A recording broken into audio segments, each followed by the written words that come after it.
In today's show, what if every player on the roster added one skill in the offseason? I've got a vision. Welcome to Locked On Blazers. Let's get into it.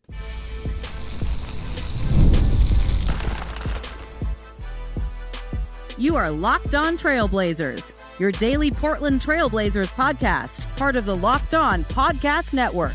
Your team every day.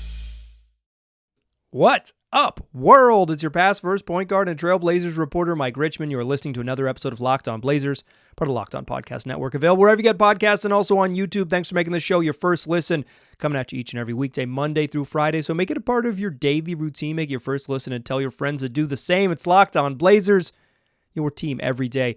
In today's show, an oldie but goodie. This one sent in like 1 million years ago by the listener, Reverend Dr. Beals. Shout out to Jess Beals, a longtime listener to the program. Suggested way back when, what if you could add one skill to each player on the roster? So that's what we're going to do in today's show. I'm going to run through the whole 15-man roster and add one skill to each player. The magic of the offseason, if I could wave my magic wand or pixie dust or whatever magic you do, whatever the magic is now in modern pop culture, I don't know. I'm more of a Tinkerbell Harry Potter guy, and those movies are pretty far apart in their own rights. In any case, if I'm whatever magic I'm doing, I'm adding. I want to add a skill to every player on the roster. I kind of want these to be within something reasonable, right? Like, I think there's like an internet meme or maybe like a social media thing where it's like, what if this player shot like Ray Allen? Or like, what if John Stockton had Derrick Rose's athleticism? And it's like, well, I don't think that's how it works. So I want to add, like, obviously touching on players' weaknesses and how they can get better, but keep it like within reason. Keep it like sort of in the non-superstar realm, or at least if it's in the superstar realm, make it reasonable for adding skills. Also, like before we get too deep into it, so we're gonna run through every player on the roster, and I'm gonna add a skill. But before we get too deep into it, my like general theory on players improving is that the first 3 to 4 years of your career are when you take the biggest jumps. And then after that, you typically see guys sharpen their skills. Like once a dude hits like his 5th NBA season, 6th NBA season, like they probably are what they are. They're not the best version of themselves maybe, but like the idea that they're going to add something wholly different is unlikely. Some players do. Some guys really level up and they're like, oh, that's a totally different player than they were, like Steve Nash in his 30s was all of a sudden like, he was very similar to what he'd been, but he was such a refined version of it. And he found like the perfect spots. Brook Lopez, obviously like shooting 3-pointers is one that you could point to where it's like, well, he was a bucket. Dude was, I believe, still the all-time leading scorer in Nets history, franchise history. Like, he's a bucket, but he didn't shoot threes. He was just he had really great touch, and he expanded it type of thing.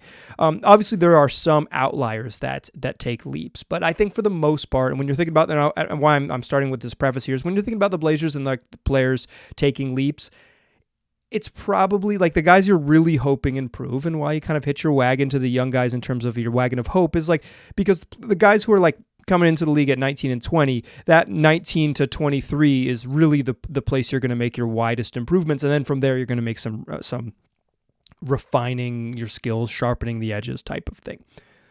That's my little mini soapbox. Is that a soapbox? It might be a soapbox. I'm going to get off my soapbox of how my views on player development, because obviously there are a million outliers and cases, maybe not a million, but there are several outliers that kind of prove that are the exception. But let's get into what skills I would give to what players. This is one skill per player for everyone on the roster. Let's start with Anfernee Simons. And no, I'm not doing the defense thing. Part of me thought it was like, what if Anfernee Simons defended with like the fervor of Patrick Beverley? Maybe not the skills and the anticipation, but just like the fervor of Patrick Beverley. He's just the willingness and the get up in your shirt. And I said, want to is a big part of defense, but anticipation and pattern recognition and all those things, like anticipation is such a huge part of it. Natural ability to anticipate and positioning, and then some strength and some effort stuff beyond that. But that's not what I'm going to view for Ant as the skill I would want him to add. The skill I'd want him to add, and this is probably the most high level one that I'm adding to any player on the roster, is the foul baiting skill of Shai Gilgeous-Alexander. What if, forget the defense, Ant's never going to be good at it. What if he becomes like what if he takes the Damian Lillard route, right? And is like, well, he's never been good on defense, always going to be a problem, but he's an elite offensive player. And when kind of what's holding Ant back, in my opinion, is that he doesn't get to the free throw line. He does not a rim guy, but he's really not a free throw shooter. So his like number of easy buckets are low. And what if he was just cheap? Shai Gilgeous-Alexander is maybe the best player in the league at drawing crap fouls. He's so good at it. It's a skill. Prime James Harden was extremely good at it. Older James Harden, without the speed and the strength that he had 6 years ago, he doesn't do it the same way, right? Because it takes a certain amount of skill. It takes the ability to gain an advantage, keep an advantage, and then weaponize that advantage. Shai is so good at pump faking, getting a guy in the air, maybe dragging that pump fake a little bit, or grabbing that pivot foot a little bit so he can get to the space he needs to go. He's really good at initiating contact and making it look like the other player initiated contact. And because he has a reputation for being good at drawing fouls, he gets a really good whistle. If Anfernee Simons say he gets what we'll call it 80% of the SGA foul baiting skill, he is a totally different player. That was the skill I would add to Anfernee Simons, is the magic of foul baiting from Shai Gilgeous-Alexander. I'm just running down a couple of these in order for the most part. We're gonna work our way down the roster. Speaking of Shai's, what if Shaedon Sharpe just played with a young Russell Westbrook's motor? I think Shaedon Sharpe has the tools to be an incredible player. The aesthetics of his game are really pleasing. The jumper looks great. He is so fluid getting into his mid-range jump shot. He occasionally jumps higher than anyone else in a league filled with super athletes. He is the superist. There are moments when you're like, oh, no one can do that, and I'm watching the best basketball players in the world apply their craft, apply their trade. But he doesn't always run hot. And I think for younger fans, maybe they don't remember Russell Westbrook in like 2008 because that was 16 years ago, and I'm old. But like, he played so hard. What made Westbrook special was his greatest strength was his biggest weakness. He always played his butt off. He always was revving at 300 RPMs. He was always running so hot. And that would maybe cause him to do some things that he shouldn't have, like in terms of shot selection or maybe plowing into, driving into nowhere type of thing. But he played so hard. And he's never been like a high level defender. I think he's mostly been a bad defensive player during his career. But when he was young, he played so freaking hard that he was a major steals guy. Like he would gamble and get in passing lanes and all of those things. But he was a disruptor on defense because of his motor, because of how hard he played, and because he gambled at 200 miles an hour. He gambled at high speed and did everything at high speed. What if Shaedon Sharpe just played it that hot? What if he ran that hot? What if you were worried that Shaedon Sharpe needed to be turned down in the huddle? Like, okay, we got to get him to relax. Like, and that was the thing, because that was sort of the young Russell Westbrook thing. It's like, you got to weaponize how hard or try to utilize how hard he plays, because you can't turn him down. With Shai, it's like, can you turn him up? Can you always get him to play with a certain level of aggression? What if he played with the sort of juice of a young Russell Westbrook, with the motor of a young Russell Westbrook? That's the skill I would add to Shaedon Sharpe. And to be clear, I believe playing hard is a skill. Because some guys can play hard all the time because they have the skill of it, and some guys have to think, I'm going to play hard now. I'm going to turn it up. The same way some guys have to think to keep their elbow in or to square their shoulders on a jump shot, get their feet pointing towards the rim on a jumper. Some guys have to think, I need to play hard. I'm going to play hard. And if you're thinking about it, you're not naturally doing it. And I think playing hard is a skill. And right now is something that Shaedon Sharpe hasn't shown that he has, and in spades. And that's what I would add to his game. The next one.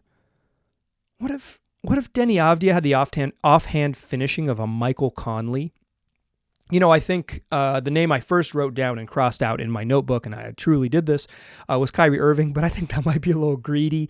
Kyrie shies away from contacts a little bit, but he shies away from contact because he might have the best He might be the most creative, skilled finisher, probably the most creative, skilled finisher I've ever seen in terms of English and putting the ball off the glass and in creative angles and like finishing with his left hand. He had a freaking left-handed game winner this year where he's just like, oh yeah, 15 feet offhand, bang.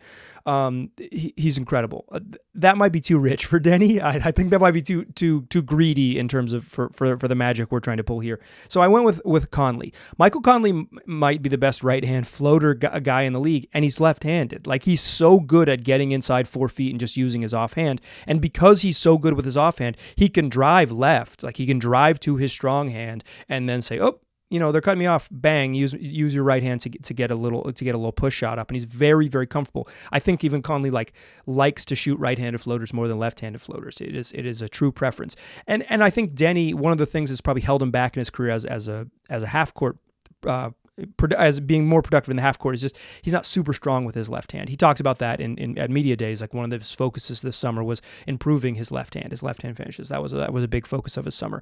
That would go a long way. But what if he had the offhand finishing of Michael Conley? It would be a game changer. I mean, Deni's already pretty good, but he certainly his space, his area that he needs to grow is being a more efficient half-court scorer and not just a transition guy. The Blazers should run in transition to maximize Deni, but you can't run every single possession. And the way that Deni can get better is as an offhand finisher, and the magic of Mike Conley. Okay, I got more. Jerami Grant, Deandre Ayton, Scoot Henderson, Donovan Clingan. Let's talk about all those dudes in the second segment. Join me there, won't you? The magic continues.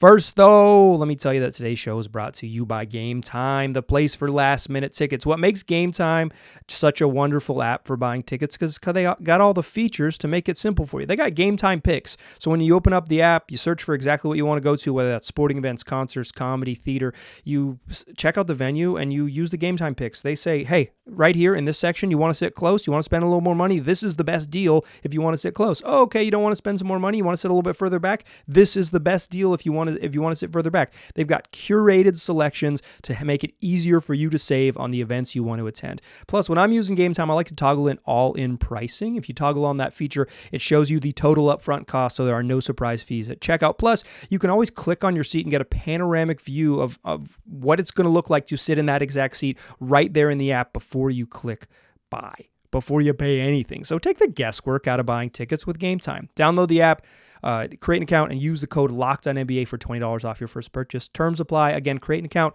use the redemption code LOCKEDONNBA. That's LOCKEDONNBA for $20 off. Download Gametime today. What time is it? Gametime. All right.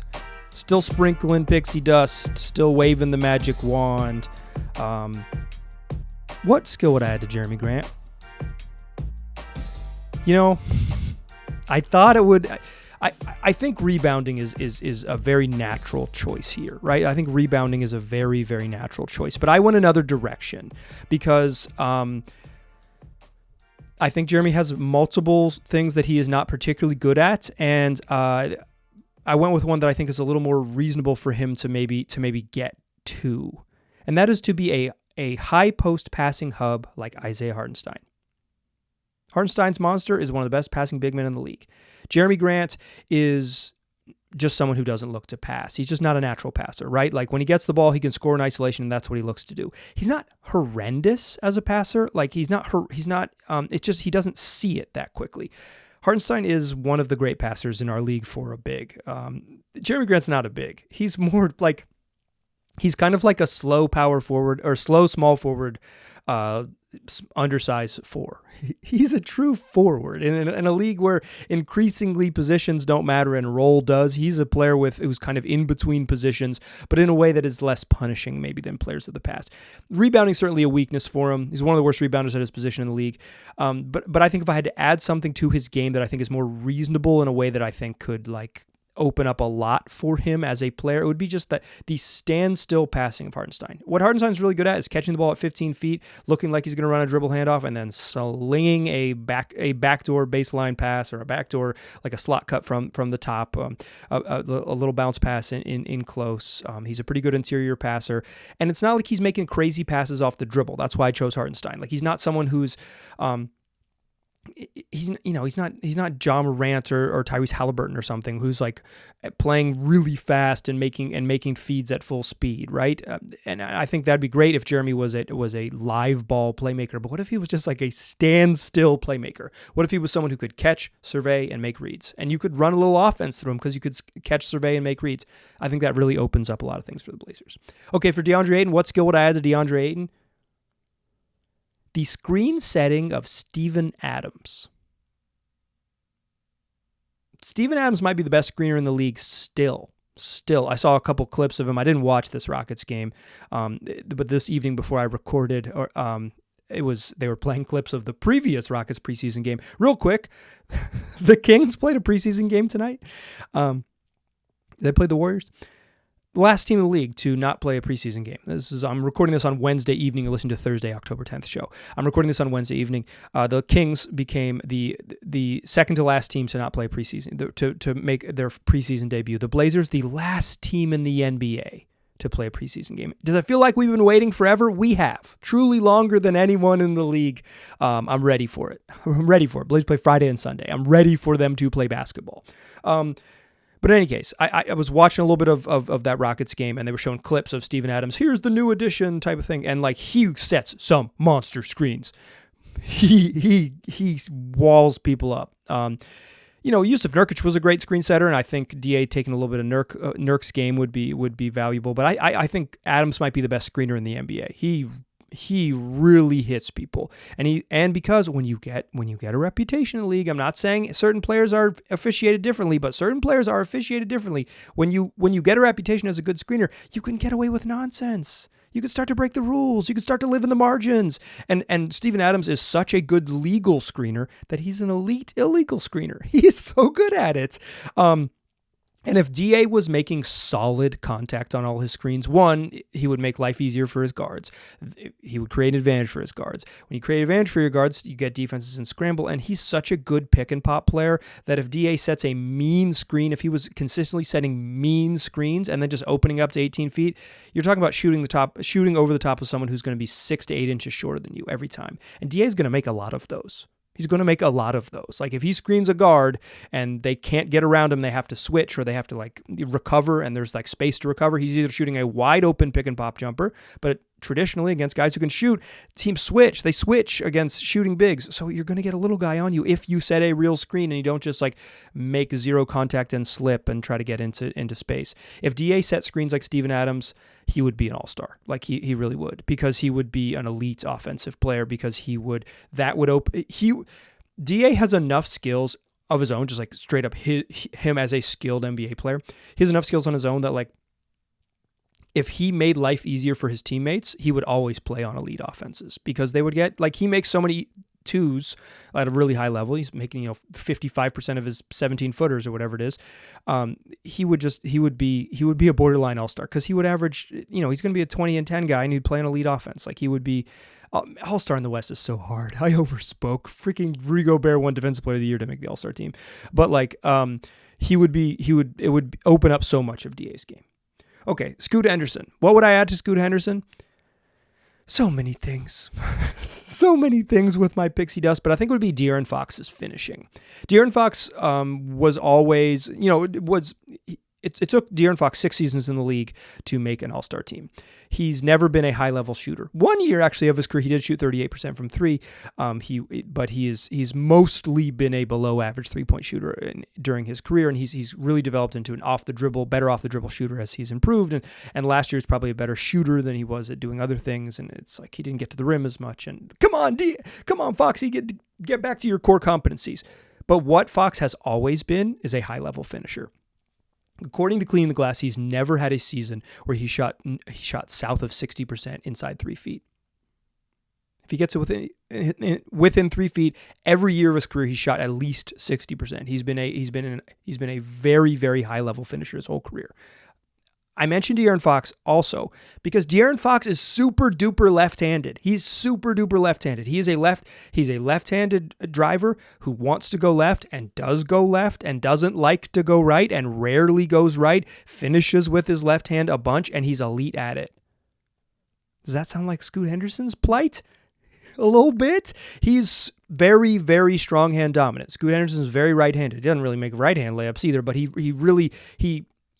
tries a lot of tough right-handed layups on the left side because he's not super strong with his offhand. But what if, who cares about the offhand stuff? If you just make them, De'Aaron Fox style, you just make them, that really changes the calculation. If Scoot Henderson's magic would be to have the finishing of De'Aaron Fox. This is the last one for the second segment before we move to the third is Donovan Clingan. I'm going to give Donovan Clingan this is the only retired player I've got on here. The baby hook shot of Robin Lopez. When Robin Lopez was a Washington Wizard, he was the best hook shot maker in the NBA. I remember reading a story by Fred Katz in The Athletic about how nobody was more efficient making baby hook shots than Robin Lopez. He was literally the best at it in the league, and he could turn over either hand. And he was always the less skilled brother, right? Like he was the dirty work guy. He's the one out of the league, and Brooke is still starting, right? And Brooke is this all-time leading scorer, and Lopez has been a journeyman who's played in a bunch of different places. But Rolo developed a real elite skill. And I don't know that Clingan is ever going to be like a high level offensive player. I think his strength in the league is always going to be on the other end of the court. And, he's a better passer right now than Robin Lopez ever was. But I'm not sure I'm a little skeptical of Donovan Clingan's overall offensive ceiling. What's he going to do, right? We'll see. He hasn't played a single game in the NBA, so I'm willing to clean up the skepticism, to get rid of the skepticism in a hurry. But I think what I would like to see him is not become a three-point shooter. I don't care about that. Is what if he just you could throw it to him and he's so big and you could get a hook shot off. What if he was money? If he got a seal in the post and you threw it to him, he could just turn around and just have great touch and put it in. It's maybe not a weapon you can go to a bunch, but if you switch, he's going to punish a switch. And if you're just smaller up front, if you just don't have someone who's 7'2", 285, or however big Donovan Clingan ends up being, he can put it over either shoulder and score easily. I think to some extent, Zach Edey can't go both shoulders, but he's so Zach Edey is really good on that turnovers left shoulder shoot with his right hand. He's really good there. And I think that's, at least offensively, a big difference between two gigantic players. But I think Clingan has a better, much higher defensive upside, blah, blah, blah, blah, blah. But add that Rolo baby hook for Clingan. Okay, let's finish out the roster in the third segment. Join me there, won't you? First, though, I want to tell you that today's show is brought to you by FanDuel, America's #1 sportsbook, making it more fun to be an NFL fan as we head to the 1/3 mark of the NFL season. You're probably watching games this evening as you're listening to this. You got Thursday night football. The Blazers are going to be in attendance in Seattle, a fun little Seahawks-Niners matchup with the Blazers, courtesy of the Allen Estate, likely on the field watching the game. Say you're watching that game and you got a hunch in the middle of the game and you want to live bet some games. Well, there's no better place to do that than FanDuel, because right there on the same page that you place your bets, you can see the latest stats, you can view the latest play-by-play. You can be an up-to-the-second informed wagerer. So check it out on FanDuel. And right now, if you're a first-time user, you get $200 in bonus bets guaranteed when you place your first $5 bet. That's $200 in bonus bets guaranteed when you place your first $5 bet. That's FanDuel.com.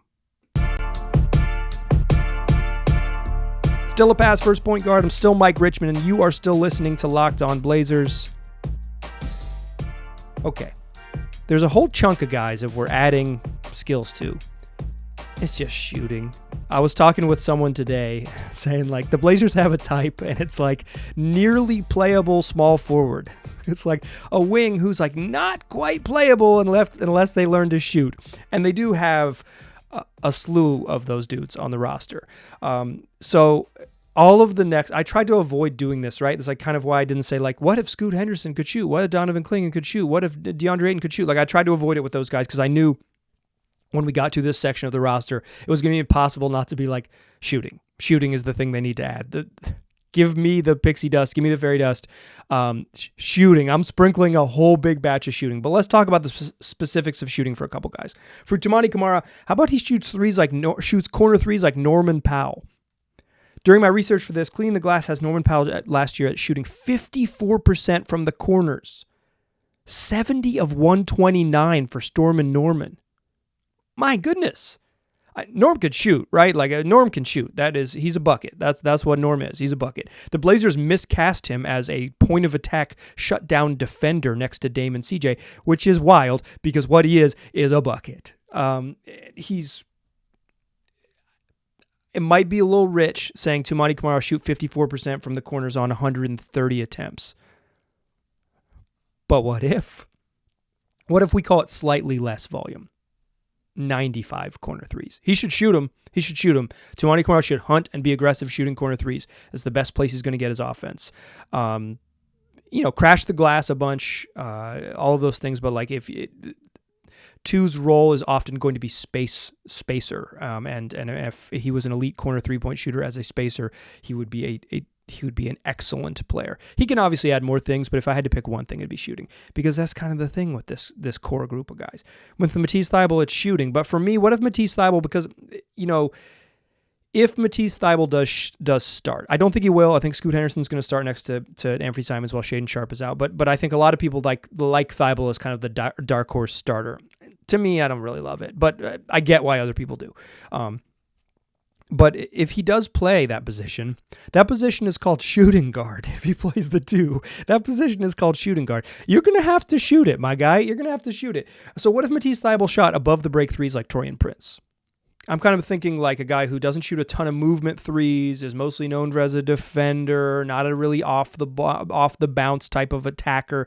I know Prince is a lot bigger than Thybulle. They're not like, one is a 2-3, the other is a 3-4, and I think Prince is like mostly a power forward in the modern NBA. But in terms of what their role is on offense as like sort of spot up shooting, standstill shooting spacers. What if Matisse Thybulle shot above the break threes like Taurean Prince? Taurean Prince last season, according to Cleaning the Glass, 43% on above the break threes, 82 of 190. That's good. That's really good on above the break threes. That would be like career changing for Matisse Thybulle. He could like opt out of his contract and go get rich, but not that like $11 million, $12 million that he's making is not rich, but NBA money is a different thing. But what if Toumani shoots like Norm from the corners, Matisse Thybulle shoots like Taurean Prince from above the break? What about Jabari Smith? What if Jabari Smith just starts shooting like Jalen Smith? Did you know Sticks, that's Indiana Pacers big man Jalen Smith? He wears goggles, played a little bit of power forward next to Miles Turner, played a bunch of backup center. He's a big man.